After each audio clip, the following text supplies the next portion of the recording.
All right, all right. Part two of the doubleheader here at Hockey Royalty. We're getting it going with my buddy Kyle here for the Ontario Reign coverage. So get in the chat, like and subscribe.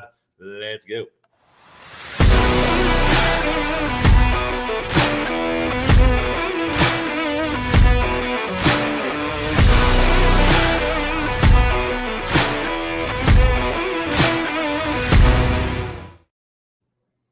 All right, Kyle, man, how's it going? Your first time covering the playoffs. You excited? You ready to go? I can't wait to go. It's getting excited. Kings come on off a big win last night. So hopefully the Reign can do the same tomorrow. Yeah, did you end up watching that from home, or did you go to that watch party that was in LA? What'd you end up doing? I ended up watching it from home.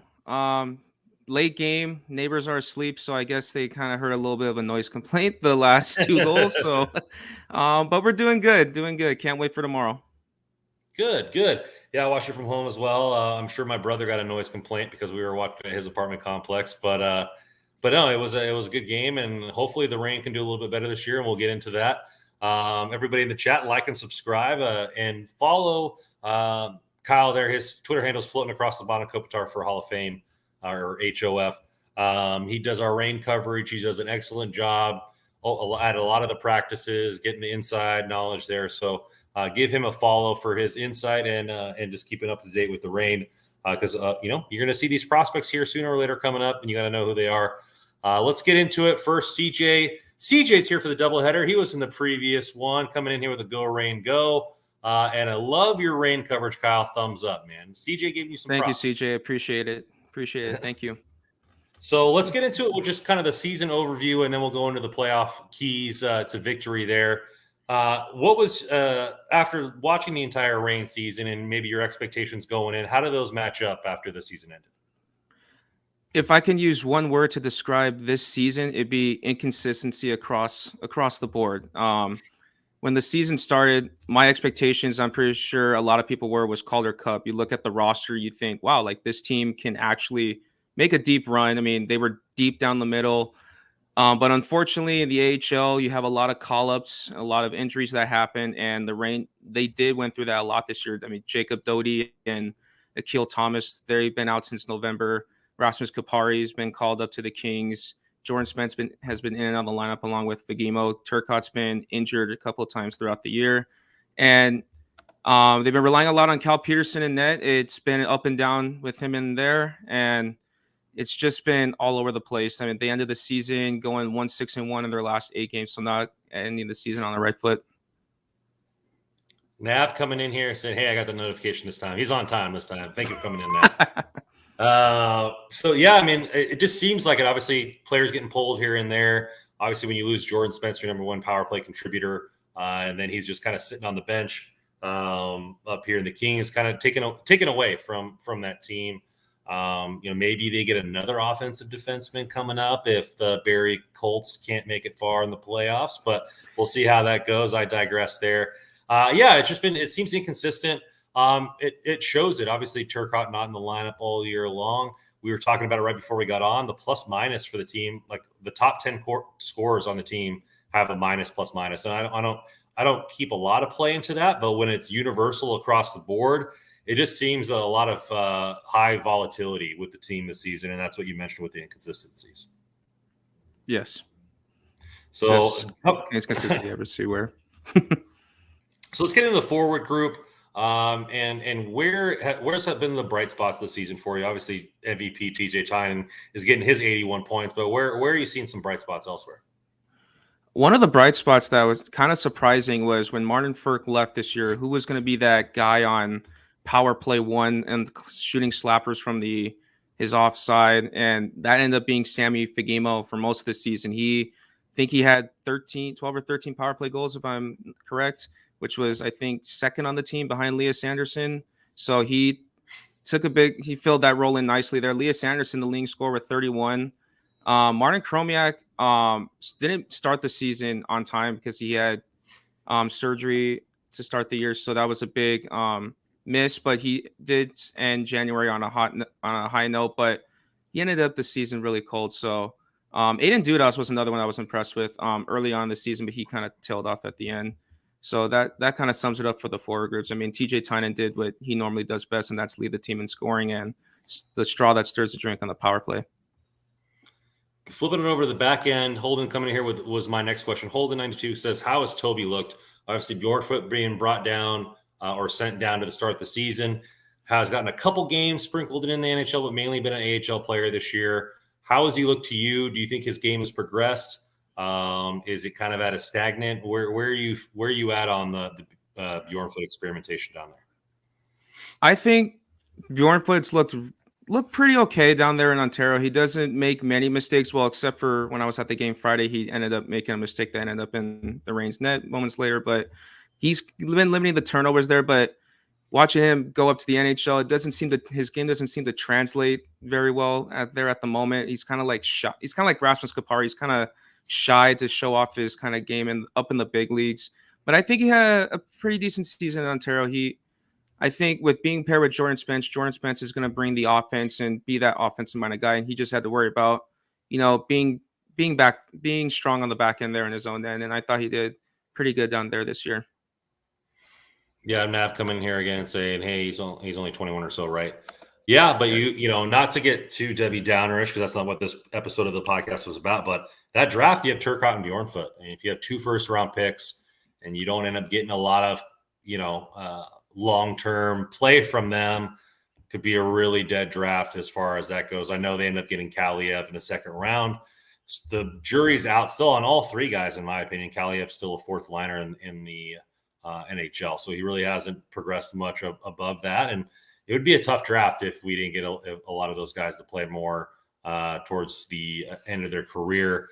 CJ coming here with a follow-up question for you. Do you think Toby needs to play more aggressively? Is it too passive while playing? I know that us up at the Hockey Royalty podcast, we're saying that sometimes he doesn't know what his game is. Like, it seems like he's passive sometimes. Sometimes it seems like he tries to attack offensively. What do you think about CJ's question?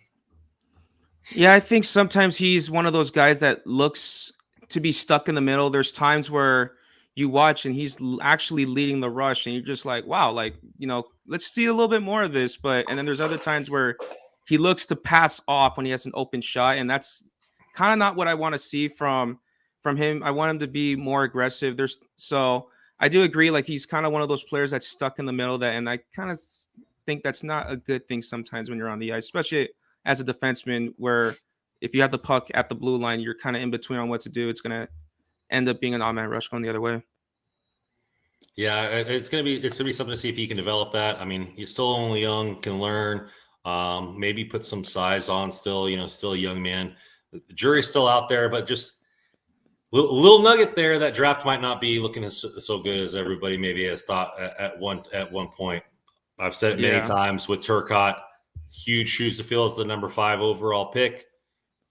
As much as you hate to say it, he's got to play over 860 games in his career to be average for a top 5 pick in games played. So just something to think about there. And as Nav says, he needs to be healthy to do that. Let's get into Turcotte then. How healthy is he for fans that maybe don't pay attention as much as you? Is he going to be in there for the playoffs? And how has his play looked towards the end of the season? So, believe it or not, I'm also a season ticket member of the Kings. So I actually went and attended an event. I asked Luke Robitaille, where is Turcotte on his development? They still really like him. They're really high on him. And of course, they have to be. He actually, when he was out of the lineup at that time. He was nursing a knee injury. And he came back, played 3 games, got a primary assist in all of them, looked really good, was out there skating, having a lot of energy. And then he missed after 4 games. He missed a couple more. I don't know what that was about, but as of right now, he is going to be in the lineup. It looks like. I haven't heard any injury news on him yet, so keep your fingers crossed that nothing happens from now up until 6:00 Pacific time tomorrow. Yeah, he got 17 points in 32 games, so a little over half point per game. I think not really the stats that you're looking for, but you could also say that's just because the fact that he hasn't really had a congruent part to the season, which has been his MO, right? Injured, Right. Come back, have to shake off the rust. Injured, come back, have to shake off the rust. Let's get into the goalies first, then maybe where Turcotte fits in the playoff picture. as we all know, Copley saved the Kings season. He got brought up. Cal Peterson got sent down. Before we get into how Peterson looked, I really feel like this kind of threw off Villalta's development and his opportunity to really take that next step. What have you seen from Villalta? By the way, hockey royalty alum. Thank you for always coming on here, Villalta. You're always welcome back. Where did you feel like his game was this season when he did get the opportunities? And then do you agree with my statement that maybe this slowed down his progression point? To start off with the progression part, I absolutely 100% agree it stalled his development, because looking at the starts, I believe after Copley left, I think there was like 55 or 56 games played. Cal Peterson played in 40 of those games. So Villalta did not see much playing time, and be out from the start of the year. Him and Phoenix Copley were like that 1A, 1B kind of tandem. In 18 games, Copley started 11, Villalta started 7. So it was kind of not 50-50, but they still were splitting the crease. But when Cal Peterson got sent down, the Kings had to turn their focus. The Kings had to have the Reign turn their focus to him, because he's getting paid $5 million, and there's really no other option what to do with him at this point. So it kind of took games away from him, and I liked what I saw from Villalta early on. He looked really good in net. He was reliable. At one point, I think he ended the season with a 910 save percentage. I don't know where that. I didn't check. I don't think he fit for qualified goalies because he didn't play many games. But He was really well. He was 200 minutes shy. So Okay. qualified goalies have to have 1,440 minutes. He had 1,288. So his stat line: 22 games played. Had one shutout, 57 goals against for a 2.65 goals against average. Went 12-8-1, and you would be 100% correct, my friend. 910 save percentage, which all those numbers outside of the wins was in favor of Villalta. But Cal Peterson, the only goalie on the roster with a losing record. Let's get into that Peterson experience. It's just been bad, it seems, down there. I mean, his stats aren't great, but they don't scream horrible either. It just seems kind of like a hodgepodge, but they're not winning games. 288 goals against average, 904 save percentage. But for a guy with NHL experience and making $5 million, you were hoping for a lot more than that. Yeah, I was hoping for a lot more. And when he went sent down there, he started off this I would say the experiment. It went okay the first few games. He was seeing the puck well. He was making the saves when needed. But there was a game in Calgary in December where he gave up 4 goals and was his worst game that he played. And my biggest worry was, okay, can he bounce back? Because every time it seemed at the NHL level, when he gave up a goal, it's like his confidence just got absolutely shot. And at times he kind of didn't bounce back very well, and didn't help him either with sometimes with the team not playing very good in front of him, because as you mentioned, the plus minus, a lot of turnovers in their own end at the times this year. But I would say the Cal Peterson experience was up and down this year. It was a lot of up and down. You got good, bad, great, not so good, and then it was just all over the place. And I know I've actually been able to see him at the stairwell when they're playing two touch in before they let people in the gate into the arena. I just want to say even though I don't want to sound like I'm bagging Cal Peterson here, is that he's one of the nicest people that you'll ever meet. But sometimes being a nice person doesn't translate to being a great goalie, and that's what the Kings were trying to hope for, sending him back down there to at least get his game back to at least respectability, and it just didn't cut it at times. And I think he's going to be the starter in the playoffs. They've been treating him like that starter, like the Kings did with Quick during that cup year that they won the first time, that just going to be that starter. And they were that was their focus, trying to get him back on track. And unfortunately, it hasn't panned out the way I'd hoped. Yeah, it's interesting, and we were talking about it on the Kings podcast, because they've been doing tandem back and forth. Now it's not about. I mean, I guess the whole season's about winning, but for me, there's no tomorrow now. It's playoffs. Do you think that Peterson will have a short leash in the playoffs, or because of the cap situation, they're still just going to let him ride or die no matter the outcome? I think they're going to have him ride or die. There's been times where he's had in a back-to-back where he's had a bad game, and they've thrown him back in the next day. So luckily for this series, there is no back-to-backs. But like you said, it's ride or die. 3-game series, best of 3. You lose the first game, you're on the brink of elimination the next game. So he's gonna have, if the Reign want any chance of winning the series, he's gonna have to steal a game, if not both games, for them to advance, because Colorado is one of the toughest buildings to play in, especially in the Pacific. Before we get into the playoff matchup, we're going to get it to our sponsor here at DraftKings. DraftKings is sponsored by and THPN is sponsored by DraftKings. I knew I'd get that right eventually. The action never ends at DraftKings Sportsbook, especially this summer, with tons of ways to bet on your favorite sports. You can fuel your fandom and feel the heat of the season like never before. Plus, right now, DraftKings Sportsbook is giving new customers a risk-free bet up to $1,000. That's right. Make your first bet up to $1,000, and if it doesn't win, you'll get another shot at to cash in. You can throw down on all major action for baseball, golf, MMA, and more. With same-game parlays, spreads, money lines, over-unders, and props, your betting options feel endless, which I doubt you can bet for the AHL. But in the NHL, if you want to throw down a parlay, you got 4 games tomorrow. Maybe you want to do a 4-game parlay. Maybe do a little Carolina going up 2-0, Boston up 2-0, revenge of Dallas. And, hey, your Kings take a 2-0 lead going back to LA. The options are endless. Best of all, DraftKings is safe, secure, reliable, and you can deposit and withdraw your cash whenever you want. Download DraftKings Sportsbook app now. Use promo code THPN. Make your first deposit and get a risk-free bet up to $1,000. That's code THPN only at DraftKings Sportsbook. Minimum age and eligibility restrictions may apply. See show notes for details. Well, let's get into the playoff. Obviously, last year, this is a little bit of a rematch. Colorado absolutely beat the piss out of the Reign last season in the playoffs. It really wasn't fun to watch. How has the matchups been this year against Colorado? What do you see from the Eagles, and how do you think the Reign match up? Yeah, just to get back, this is actually going to be a rematch. These two teams have met in the playoffs this is going to be the second straight year they met in the Calder Cup playoffs. For those that don't remember, 2021, they did face in a playoff tournament. There was no playoffs in the AHL, so they had like a little Pacific Division playoff tournament. And this year, I thought they did okay against Colorado. They didn't. There was times where they got blown out of the building, but they were both in Colorado, unfortunately. But Colorado, I think it's going to come down to which team scores better 5-on-5 in this series. Colorado, I believe, has the better defense and better goaltending. I think the goals against, especially at home, they were 4th. They only gave up 92 on the season. So that's going to be really tough. And Lorraine have had trouble scoring, especially 5-on-5.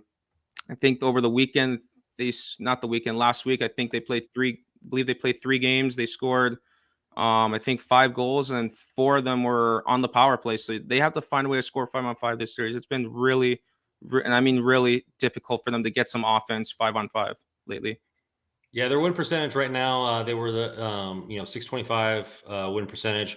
They allowed 207 goals this season, which is slightly better than the Reign at 219. But they're on a little bit of a heater, 7 out of their last 10. So coming in hot there, and like you mentioned, that barn is always tough to play in. Where are the keys to victory here for the Reign? Obviously, short series, so you got to make an impact. If you can't just drag this thing out, where are the keys to victory in your eyes? The first key I want to mention again is going to be 5-on-5. The Reign, I believe, they're one of the least team that got penalized this year. So a lot of the series will most likely be played 5-on-5. So they're going to have to find some offense there. You're not going to have a power play for the whole 60 minutes. That's impossible. So the Reign are going to have to. Sorry? I was just thinking to myself. Sorry, my bad. Oh, sorry about that. Yeah, they're going to have to find a way to score 5-on-5. So that's one of the keys. The second one's going to be the power play. I was looking at the stats. The Reign power play is 22% on the year, which is good enough for 7th in the AHL. But when you split them up during the home and road splits, they're 18% on the road, 18.8, which is good enough, but 25% at home. So they're going to have to score on the power play against Colorado, given their chances. You cannot turn those opportunities away. And they're going to need some good goaltending this series. It's going to most likely be a low-scoring series. So Cal Pearson or Villalta, most likely Cal Pearson, they're going to have to be on their game. Yeah, you were 100% right. Eagles number 1 in the Pacific with the least amount of penalties, 815. So you're going to have to take advantage of those power play opportunities with that one-timer rocket from Fagimo. Tynan's going to be off his game. And hopefully Cal can lock in. I think you're looking at it's going to be key for him to settle in early, not allowing a bad goal. how does that defense shape up, and where are their weaknesses coming in to this on the season, and where do they have to shore up and to take it to Colorado? Yeah, so the defense for the Reign is offensively not very good outside of Jordan Spence. If your name's Jordan Spence, you're the best offensive-minded defenseman on the team. So the Reign are going to need some contributions from guys like Helge Grans, Tobias Bjornfoot. Cameron Gauntz is going to be have to be a leader on the back end this series. He was there for for the series last year and the playoff tournament 2 years ago. So he's going to probably want some revenge as well. I know he's been talking about it with Jared Shaffrin. There was a article I read the other day where they asked him about looking at his revenge. He said, "Yeah, it's in the back of my mind, but it's just like any other game. Like they have to go in there and try and steal the first game." So he's going to be one of those guys that I'm going to see like on the back end how he plays out. And so that's what I have to say about the defense. And what was the second part to the question again? Yeah, where do they need to improve in order to help to win this series? Turnovers. Take care of the puck in your own end. Colorado's a big, heavy team that likes to get on the forecheck. They're going to have to survive these first five. These first 5 minutes to me tomorrow are going to tell me how the series is going to go. If the Reign can limit the turnovers that don't end up in the back of their net and they can survive that first 5 minutes, then I think they can be in good shape. But it's going to be how those first 5 minutes go. So going into this 3-game, obviously in their barn, you're going to need some veteran leadership. Tynan's going to obviously give that to you, Cameron Gauntz, but you also have to get some of the youngsters to come in. Who do you think needs to step up and maybe is a key player to the series that might be an X factor? I'm gonna go with one. I'm gonna go with a couple of players. One of them is Alex Turcotte. If he's gonna be healthy, he's gonna give him some depth down the middle. I think he's gonna play that 2C role. He's gonna get a lot of special teams both on the power play and PK, and he's gonna be tasked with a lot of tough matchups. They're gonna need him to give in some offense for the Reign because they haven't really gotten much offense from the other centers. And another one is going to be Martin Chromiak. Martin Chromiak, he had 15 goals on the year, which is okay for a rookie. But if you look at from the month of March till the end of the season, he only had, I think, 2 or 3 goals. So he ended up really, really cold. So I'm looking for him to try and give some offense 5-on-5. And I said 2 players, but I'm going to throw in another one. I'm going to go with the Giants, Samuel Hellenius, if he's playing, because our man Russell Morgan texted me the other day or the other week, last week, saying he was in a red non-contact jersey. He's been out since March. And Andre Lee, these 2 guys did not play in that series last year, and Colorado really gave the Reign a beating, being in the physicality department. We saw Alex Turcotte get hit with a concussion up high. Thomas Hickey, who was on the team last year, he's not on the team this year. He got cross-checked in the face last year at one point. So the Reign were getting beaten up in the physicality department. So I'd like to see Andre Lee and Sammy Hellenius, if Hellenius plays, dish out some big hits early whenever they're on the ice. Yeah, I mean, Colorado's a big team. They play hard, and like I said, there's always stuff in that barn. That's how they get their fans going with some hits early.